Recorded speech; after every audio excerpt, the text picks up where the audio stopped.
Kalau kita tengok KLSP ada penambahbaikan dari segi dasar.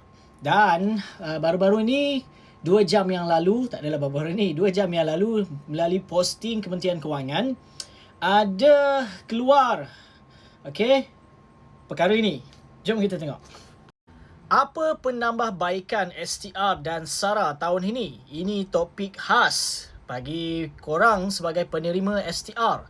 Mungkin korang nak tahu, korang boleh pergi ke kata TikTok MOF_Malaysia pada hari Jumaat ini 16 Januari 2026 pada pukul 8.30 malam. Walaupun MOF tak bayar aku untuk aku nak post video ini, tetapi ini adalah untuk kebaikan korang bersama, untuk kita dengarkan apa cerita penambahbaikan STR ataupun SARA ini.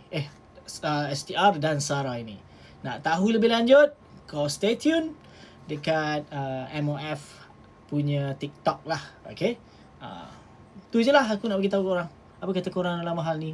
Komen saja dalam komen di bawah. Aku Faizwan, Assalamualaikum.